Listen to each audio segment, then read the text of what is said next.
Welcome to Stir Crazy. I'm Austin, your host. I'll have a special guest here in just a moment. Just wanted to share this happy little fellow with you, Sarasota flour. It was the only flour at the store when Sue was able to buy flour.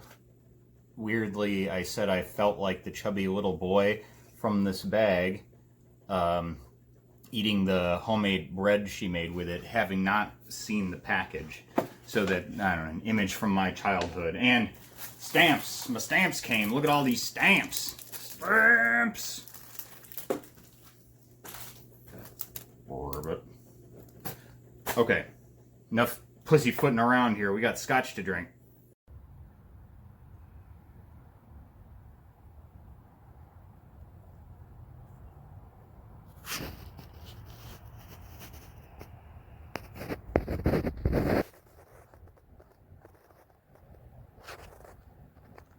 I'm going to try to look a little less sweaty. What you been doing today? Working and then cooking. Yeah, what you cooking up? I have a recipe for, from the test kitchen. Oh, nice. For like a pan-seared chicken breast with oranges, fennel seeds, feta, and green onions. That's amazing. That sounds rather tasty. Can you see me all right? No, I can't see you at all. Okay, well, that's unfortunate. I thought it would work. I've been filming into a mirror. See if I lean up. I can see you. I can see you enough to discuss with you. Okay, well, very good. So this has been a little bit about me trying to enjoy scotch this week, and I kind of pranked myself a little bit. I thought I'd be good and ready for this. I cleaned up, I shaved, I put on my fake ascot, because I feel like putting yourself in a mindset to enjoy a cocktail is part of it. But I totally forgot to put in ice earlier, so I've chilled my glass, and I've chilled my decanter as well as started some fresh ice, so I don't know, I might have to just have it right straight up. What is that, neat? Or Neat. Yeah. So let me get my glass and tell me a little bit about scotch and your, I don't know, history with it, etc. What do you make of it as an aficionado? To call me an aficionado would be a gross overstatement, but I grew up in a Scotch family. Scotch was my father's drink, my mother's drink, my uncle's drink. So I think as a child, they say it's an acquired taste, but I acquired it quite quickly because it just smelled and tasted like grown-ups. Yeah, I've been drinking some cocktails where I've been kind of intrigued by mixing it with absinthe, and it definitely tastes like antiques. Like there's like, yeah, you can taste the age. So are you a drinker of other whiskeys? I think my go-to these days is bourbon, just because I don't know no better. But I've had a taste for rye recently, but Scotch is always my go-to whiskey. And the truth is, there are all these fancy Scotches, and I have a few. Like I have a bottle of Ardbeg 12-year, which is a peaty Scotch, or very smoky, which my wife says smells like burning tires, which I love. But my standby and default is always my first drink at any wedding with an open bar is a Dewar's on the Rocks with a twist. I don't put a twist of lemon in better whiskeys, but Dewar's is a totally drinkable blended Scotch. I refuse to be a pompous horse's ass about it, but the lemon is a little kick that I like. It tastes like a holiday or a wedding or being out to dinner. Yeah, and it's been maybe the last decade or so that I've gotten into drinking really whiskey straight even at all. I've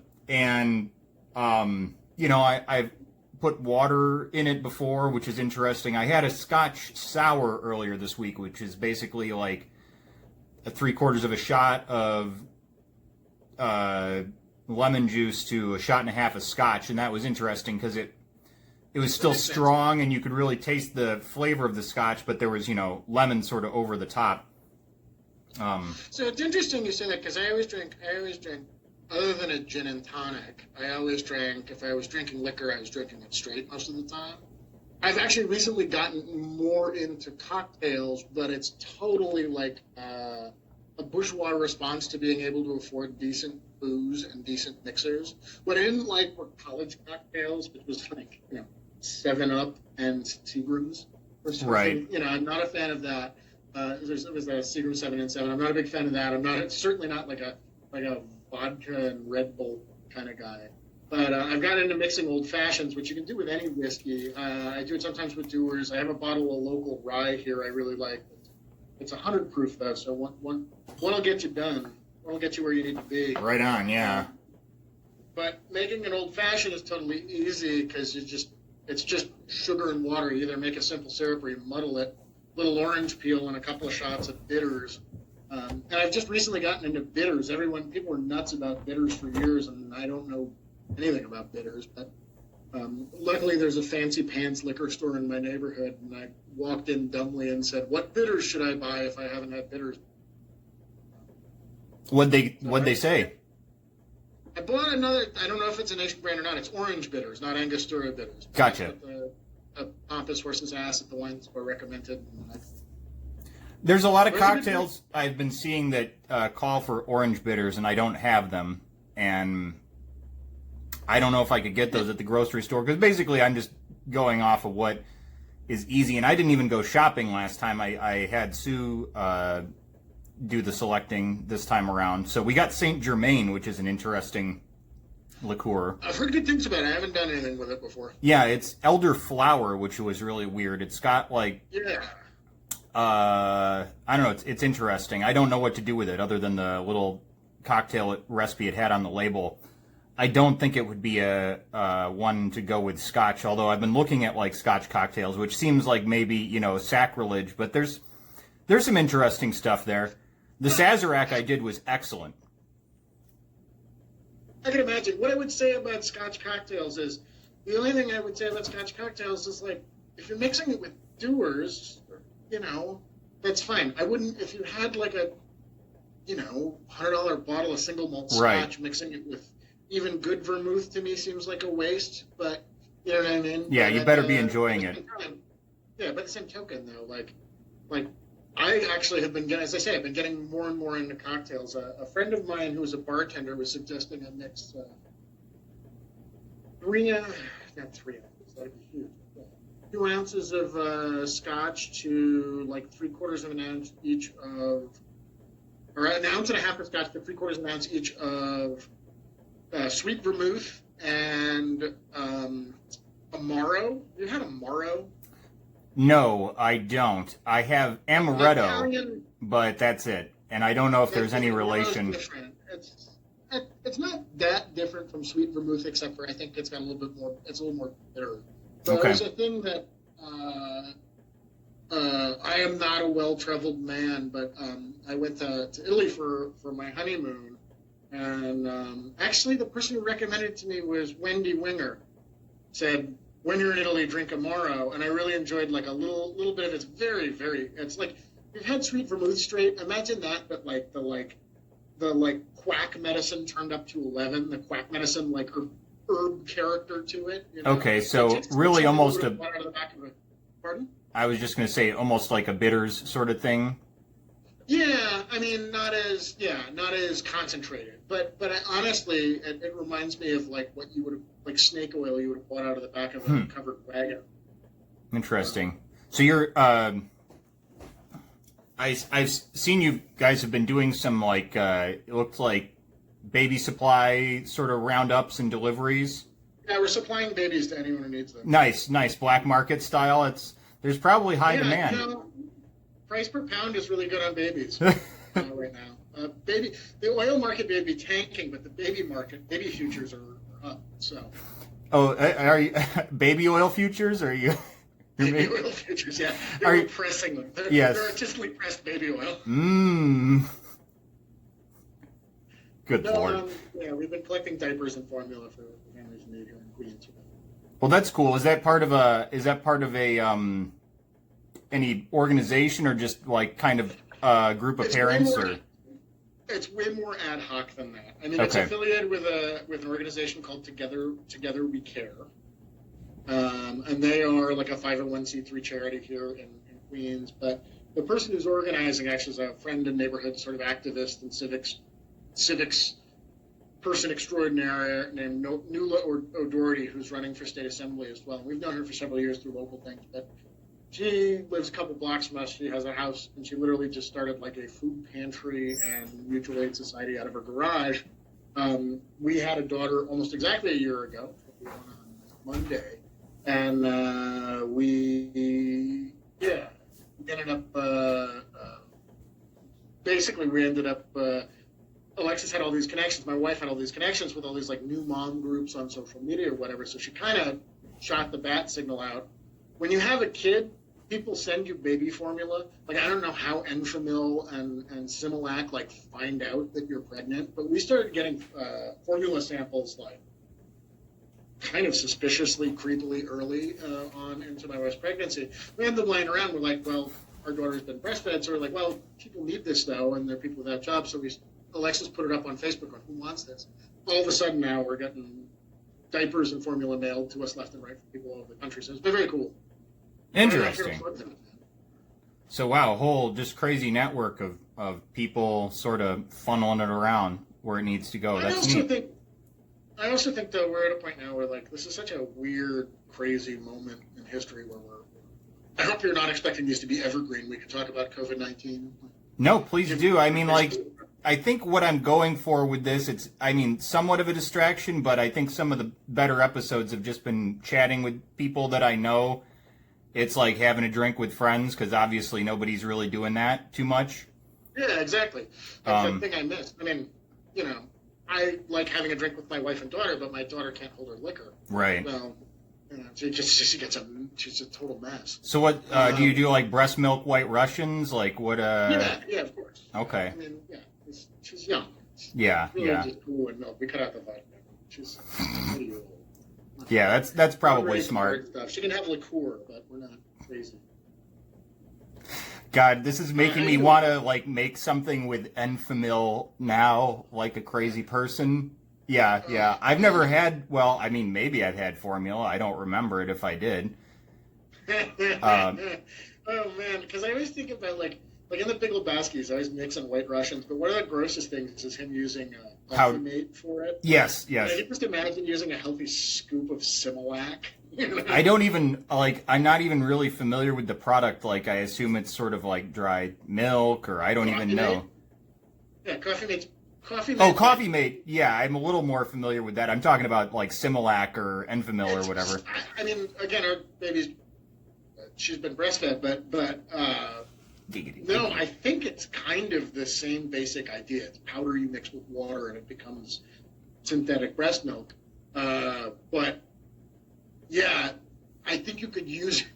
God forbid. I guess you could use it in the place of Coffee Mate. It's a terrible, terrible idea that the perverted part of me wants to try, because some of this is also like just using what we have on hand. But clearly there's infants that need that formula more than I do. A little more than you need a White Russian, yeah. Well, I like imagining, though, like, my entire experience with Coffee Mate, too. I think, like, I mean, I'm mostly a black coffee drinker, but I feel like 90% of my experience even seeing Coffee Mate has been, like, the coffee pot at, like, an auto mechanics shop. You know? Because they don't have a fridge, but people take cream in their coffee. Okay. So there's Coffee Mate there while you're waiting at the Meineke muffler. I had popcorn the last time I had my car worked on over at Level's Discount Tire, which was probably a questionable choice, but they did fast work. Levels are good guys. I feel still former home of Buford the Wonder Dog. May he rest in peace. It's funny. Shout out to Buford. I was telling someone about telling a coworker about Buford the Wonder Dog like 2 weeks ago. Did you ever meet the dog? Did I? I must have, because my dad's gotten his tires at Levels for years.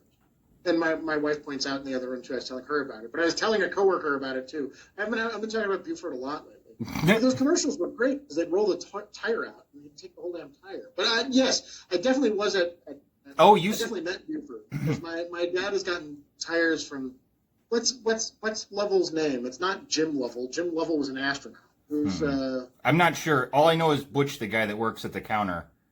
okay. I don't. I mean, if I met Butch, I've forgotten. But Yeah. Cool. but no, I remember the like cable commercials, the DeKalb cable commercial Buford the Wonder Dog. And is he still on their sign? That's a good question. I think he is, because I want to say it's like a dog wearing sunglasses, which could only be Buford the Wonder his head's Dog. coming out of the middle of a tire. Yeah, yeah. And that's funny that you mentioned the cable commercials, because I didn't have cable back then, so I don't know if I ever saw the cable commercials. I just remembered all the radio ads. Oh, but it was great. If I recall, and Lord knows, memory suspect, I could be like making it bigger in my mind, but I think they literally like it was the front of the garage, and they'd roll the tire out, and Buford would go terrassing after it, and then get it in his teeth and ride it back in. Nice. I don't remember ever seeing that. I mean, maybe I did, but it would have been. It's not imprinted on my memory like certain things. But I remember my dad going there to get tires shortly after Buford died, and talking to whatever Lovell it was, whatever his name was. I don't remember what his name is. And like him being really upset about Buford's passing. Apparently Buford really was a wonder dog. Well, I mean, I don't think you could ask for a better mascot name, or I don't know, if it was a friendly dog, great. People love that shit. There's a neighborhood I used to live in, next neighborhood over, Astoria, Queens. There's liquor laws in New York are particular. You can buy beer anywhere, almost any time. Like every corner store has beer, every grocery store has beer, and it's just part of the grocery store. But to buy wine and spirits, there are liquor stores. And then there's weird things on beer, though, that you can, I think, in a grocery store, never buy more than you can never buy a case of beer. You can buy like a 12-pack, whatever. So you'll find these beverage distributors, I think, sell wholesale to restaurants that don't go in. Buy cases of beer, and now, of course, they've gotten to the point where they realize the craft beer revolution, they sell all these fancy beers as well. But it's like the only place I know of in New York City where you could buy like a 30 rack of PBR. Huh. But there's one in Astoria, the neighborhood next to me, that also has a famous spokesdog. Like all of their bags have his face on it. I don't even know. Right, Ravu. What? I was just thinking spokes dogs, and then the Ravu. Like, Exactly. like I don't know what would a dog really say about a company. I'm sorry to interrupt, but go ahead. No. Well, this book sells beer. Dogs love beer. So. I hear it's bad for them. Probably. It's not great for us. True enough. Yeah, I'm a little. If I took my shirt off, I could prove that, but it's not great for us.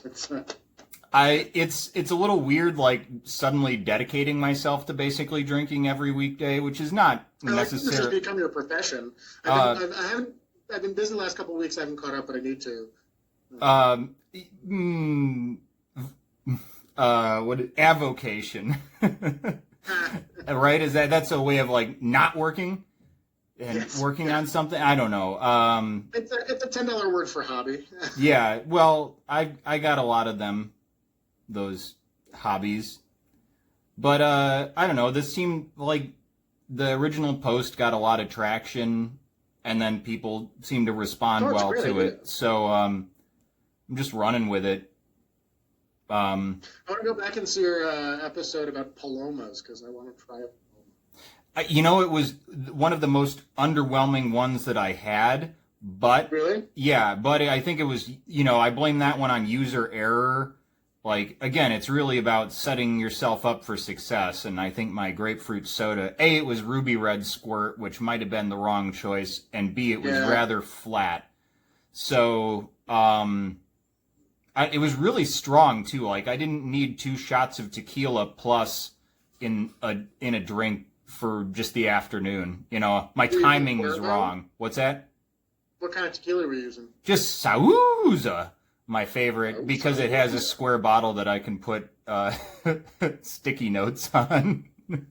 That's a good way to choose your liquor. What's the best drink you've made, do you think? Boy. Well, I'll tell you. That's really tricky, because even Scotch Week has had some doozies, I gotta say. Like, all the drinks that I've had this week have been interesting, and even just having it straight now, I was enjoying it more than I have.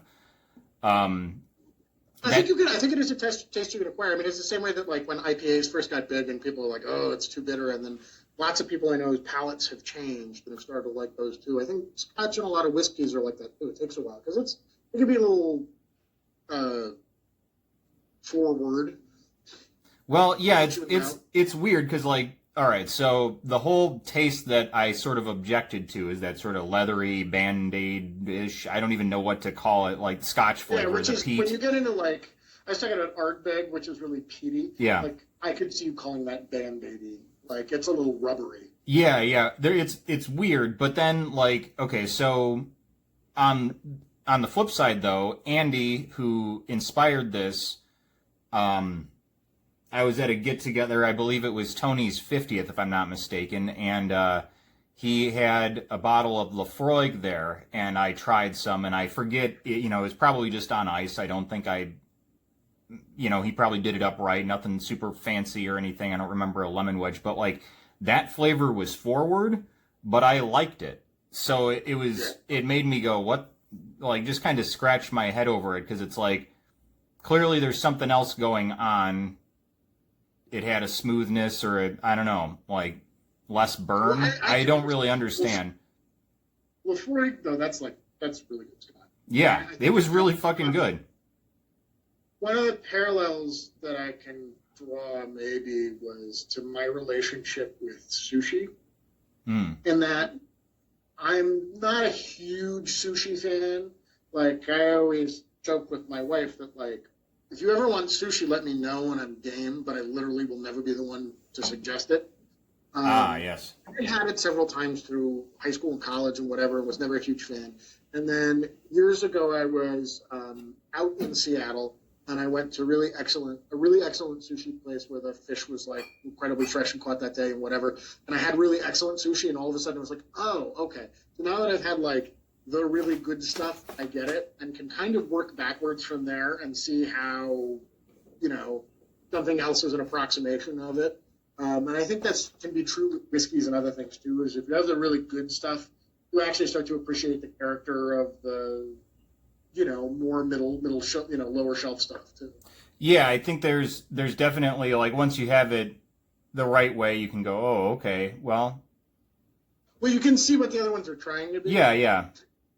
But, and I think I was definitely more into sushi than I was Scotch at first go. That's a good parallel, though. Actually, saying that is, if you want to drop some coin, try some Japanese whiskey. Oh yeah, I think your dad gave me a bottle of, what was it, Hibiki? That was pretty tasty. Hibiki's really good. Was it with the weird, like, faceted bottle? Part of it's just a cool bottle. I want to say it was very, very round and medicine looking, kind of like a stout jug with a. It must have had a cork, but the cap seemed like screw on. I don't know. I don't know which Hibiki it was, because there's different like grades and ages and whatever. Yeah, I can't tell you on that one either. I should have. Round, but it was like a faceted bottle that had probably, but like not like severely faceted, like 25 or whatever facets all the time. Right. That I got hilariously. So this is actually a pretty decent story about how I got into Japanese whiskey. Was when Alexis and I were first dating.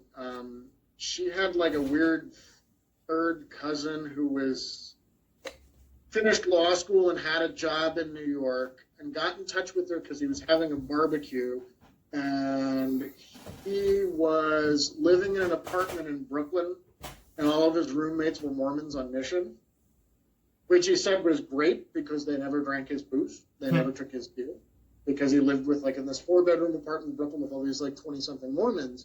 But they had this huge, like, sort of, for lack of a better term, patio over the roof of, like, a business in front of their apartment. And they had, like, a beer pong table set up at this barbecue, and they were grilling, and they were doing all this stuff. Well, it turns out he made friends with the guys on the other side of the patio, this dude named Gardner, who was, I think I was probably 30, 31 at the time. Gardner was, like, pushing 40, but like a cool 40. Like he had like a leather cuff and like probably an earring or something like that. Like us. They were hanging out, and I ended up playing beer pong on Gardner's team. And Gardner, we won, and Gardner's like, hey man, do you like Japanese whiskey? And I'm like, I'm not sure. I've never had Japanese whiskey. So you like Scotch? I'm like, I love Scotch. And he's like, hold on a second. And he jumped over this little like hedgerow that separated their two patios. And he had one of those Rubbermaid sheds you can buy with the two doors. It's like, $150 at Lowe's. Nice. Or whatever. He opens it up and it's just full of liquor. That's On hilarious. this outdoor patio in Bushwick or somewhere in Brooklyn, full of liquor. And he's like, I'm a distributor for Hibiki and all kinds of Suntory, and handed me like an $80 bottle of whiskey. Dang. Because we won beer pong together. I'm like, thanks, guy I just met who's strangely named Gardner. But it was a really excellent bottle of whiskey, and since then I've had a couple other Japanese whiskeys. Yeah, I've only had the one. You'd probably know this one, and I've been butchering it, I think, but I got a big Bullet bourbon, Bulleit. Is that how you say it? I think it's Bullet. Okay. I keep That's wanting how I always do. Bullet or Bulleit or something, and I think I'm just overthinking No, it. bourbons are American. I think it's just say Bullet. Yeah, Bullet. But, yeah. Bullet. Why would they name it something other than Bullet? That's what you want to think What's about with the when you're. eye?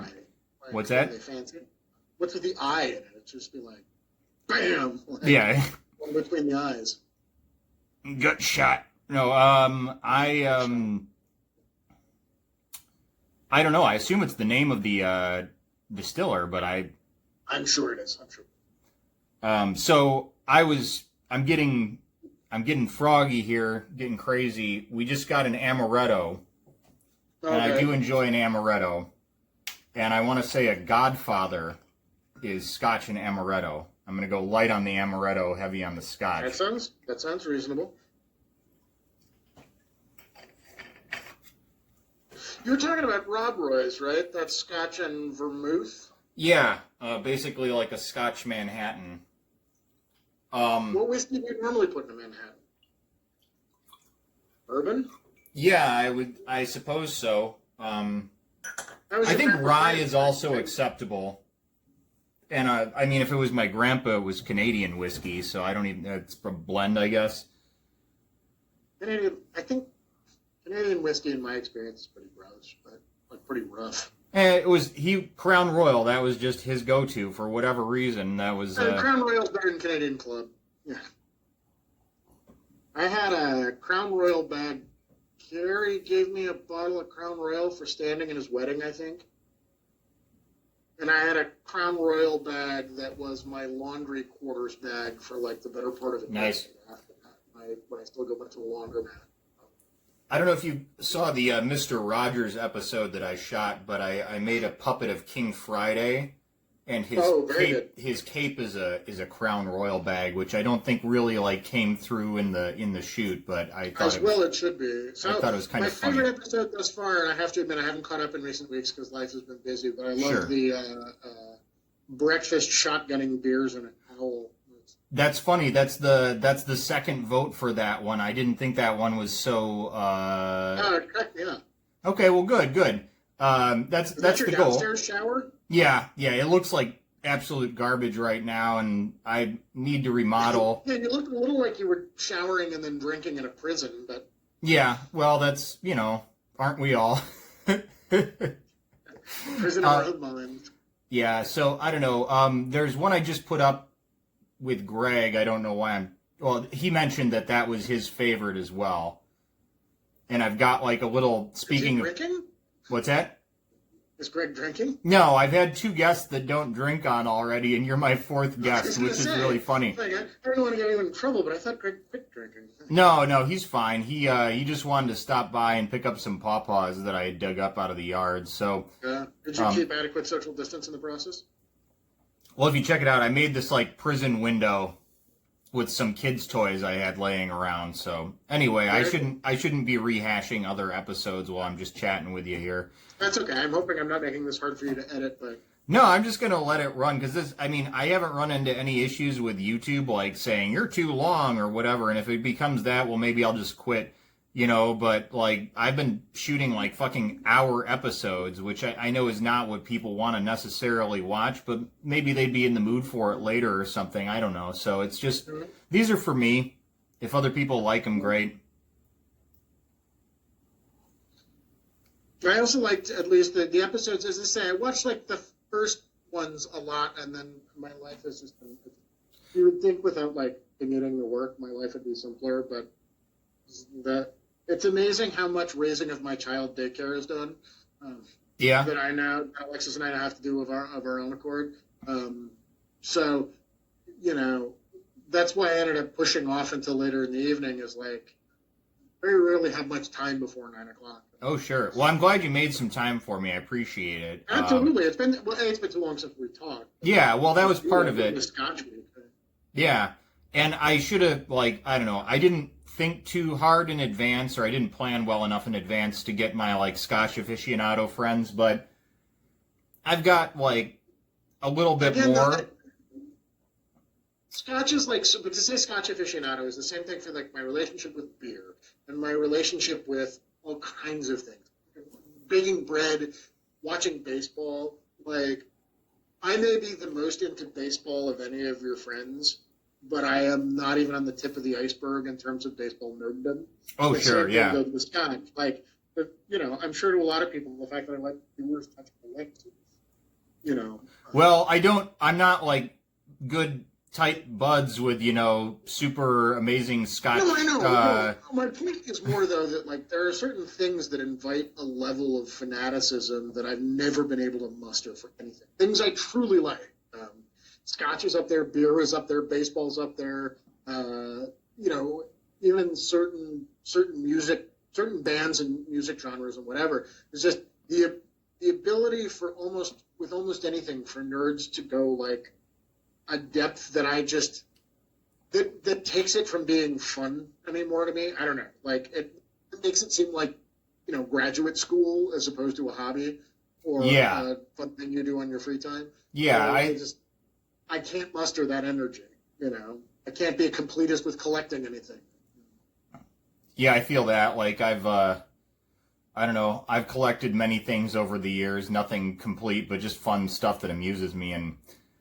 Do you still have the Pez dispensers you've had since high school? Oh, no, I got rid of a bunch of those. There's been a lot of stuff that, has kind of made its way out, but I still am dragging around a metric ton of shit, always. But I'm trying to thin it down a little bit and keep the stuff that I actually like and, get rid of the stuff that is just crowding up the place. And that's part of this show, too, I guess, is sort of documenting all the weird shit that has ended up in my house.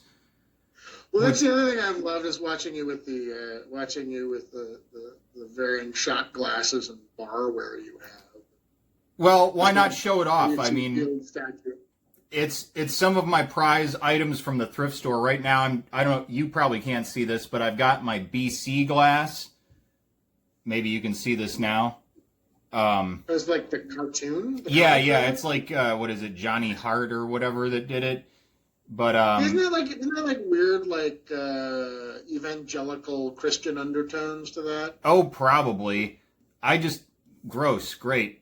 Now this tastes horrible. No, I'm just kidding. I just liked it because my grandparents had these glasses.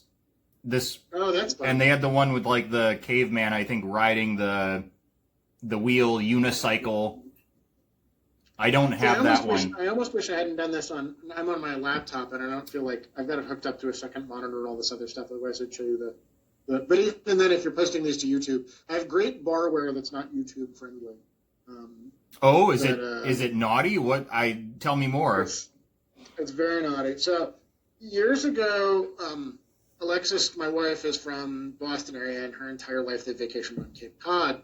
The first time I ever went up there with her, there's a great flea market at a really time capsule drive-in movie theater in Wellfleet, Mass. on Cape Cod. And most of it's the kind of stuff you see at flea markets. But the very end of Cape Cod is Provincetown, which is sort of a gay mecca. It's like Boys Town or West Village or whatever. And they know they do a brisk business on antiques at the flea market. And they had this set of glasses that I love, which were these 70s bearded and mustachioed naked men, but casually just lounging about with flaccid penises. Oh, as one is wont to do. as one is wont to do, you know. Absolutely, the way you just hang around naked. And we realized actually, so we thought about buying them, but it was like $20 for 4 glasses, and we thought, boy, that's an outrageous sum to pay. And then like 2 years later, like relationship got more serious. We were living together. I was trying to think of like what would be a good Christmas gift, and I was like, I wonder if I could hunt these things down on Ugh. eBay. Right? Like hours, I finally found them. I ended up paying like $45 for 4 glasses. I bought them for like 22 years before. But the interesting thing I got when I got them that I didn't notice when I bought them is what has faded away. The pictures are totally good, but what has faded away is originally they had like Speedos? like little denim cutoff shorts, or Yeah. like banana hammocks, and then when you put a cool drink in, they disappeared and you could see their wieners. Yeah, I'll have to tag. They're just like, pardon? I'll have to tag somebody that shares a lot of these that I know on Facebook. Jessica, shout out. But yeah, I've seen these glasses because like I think the special like temperature sensitive coating wears off, and then you just got like a dude hanging around, schlong out. Hanging dong. Well, and the funny thing is, we love them dearly. So, like once or twice a year, they're like highball glasses. Once or twice a year, we'll have a gin. But it's like I can't bring myself to use it regularly because, like, God forbid I drop it, you know. Oh And yeah, then I've just got booty naked guy. But because of that and our other like barware interests, when Alexis and I got engaged, our friends Fabio and Jillian, Fabi's like big time thrift store hunter like you. sure, and sure. guy. Well, I don't know And about they- anymore. Well, yeah, hard to get out to the thrift stores now. Yeah, but The anyhow, other yeah. side, estate sales are going to be booming in a few months. But they gave us they kind of made a mix and match set. They had this like thick glass holder, and they found these amazing vintage Illinois collector's glasses with cardinals on them for me, and like Cape Cod glasses with maps of the Cape for Alexis. So they're very Nice. cool. But again, things that were like, these are too precious to drink out of, so I'm just drinking out of a rocks glass that we registered for when we got married. Yeah, well, that's the great part about hunting this shit down in the thrift stores. Like, I probably paid $1.50 or less for this BC glass, Yeah. and it's the only one I have. So if I bust it, well, god damn it, yeah, I'll just have to find Exactly. another one, you And know. you'll find another one in a Goodwill. And I've got some other like glasses that I like drinking out of. So, but you got to have a nice glass for a cocktail. I feel like there's definitely something about that. Like I was reading. Totally, yeah. Reading up in a book, and I forget what the bar book we have is. It's some guide, you Mr. know. Boston's? It's not Mr. Boston. I think I have one of That's the only those. bar book I know. No, I've seen one of those. They had one of those at Lord Stanley's, which had a crazy fucking recipe written in the front of it that I think was god awful. If I recall correctly, I'll have to talk to Finnegan about that one, Greg, the bartender, because I feel like he was there when we saw that shit. But it was like red, white, and blue thing going on with it. It was like ridiculous. I don't know. Sounded horrible. And it was, you know, like a book that clearly nobody had touched since probably the mid '80s. Mr. Boston's was like the classic cocktail recipe book forever ago. You ever done any of the ones that like have egg white in them? Well, if you end up watching the series, you'll see that I use. I apologize. No. Don't. I'm not trying to browbeat you, but one thing that keeps coming up is aquafaba, which is garbanzo bean juice. Oh yeah, that's that you whip into like a meringue. Yeah. So any of these like drinks that call for egg whites, I've been kind of using that because we have lots of canned beans that we're using. Oh wait, no, okay. I think my phone is still recording. It just had to start a new file. It gave me a weird message. Sorry, it distracted me momentarily. But yeah, so vegan egg whites. I've been using them just for the hell of it to see what it does, and I don't mind saving the eggs for using them for egg things that I would like. omelets and Okay. whatnot, you know. Yeah. So there's been some science on this show a little bit, Nice to hear. science in quotes for sure, but you know, um, just something to do. But there's a crazy hangover cure I made with Scotch earlier in the week that you were supposed to like down in one gulp, and I thought it was going to be horrible and disgusting, but it was actually really good, and it had egg white in it.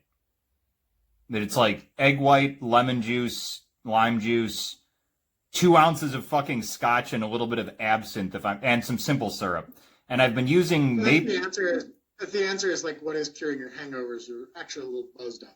Yeah, exactly. No, either that or it makes you barf. I think one or the other. So, but like it was actually quite tasty and stupidly complex to make, but it tasted like it made me think of like whorehound candy or something like that. And here's a little thing that I've been doing just for shits and giggles, but I've had friends that have given me maple syrup, so I've been using that also in place of simple syrup, which I gotta say it's kind of great. Like I'm not a huge pancake guy or anything like that, and it's got complex, unique flavors going on, so why not use a little maple syrup? It's, you know, almost as precious as some of these whiskeys and that, you know, with the work that goes into making them. Mm-hmm. So, that makes sense. I think it's been very good. It adds a nice component and not like, I almost used some, like I made some cinnamon simple syrup and I still have it because I'm really nervous to totally ruin a drink with that. That's a powerful flavor, yeah. Yeah, I'm kind of iffy about cinnamon. Certain cinnamons I like, other things. Me too, especially like that spicy cinnamon, like cinnamon schnapps or whatever, cinnamon. But then I like I fucking. I gotta either run or at least pause because my wife needs me to send her some new device up. I think we're good. We got 40 minutes here. It was good chatting with you. We'll catch up again. It's great catching up. Let's talk sometime too, not on camera. I mean, I'm around. Absolutely, yeah, I'd love to. I just thought it'd be fun to have you as a guest, and I'm glad we sat down and had a little. I'm sorry to have to cut it short. I just have issues to do and have to. Oh, absolutely. I'm staring down a sink full myself. So, and I got to get to dinner anyway. But it was lovely to chat. We will talk again soon, and we'll do it. We'll do it off camera. We'll have a heart to heart. All right. Good to talk to you. Take care. Stay safe. Alexis and I send our love to you and to Sue. Okay? Absolutely. Back to you and Alexis.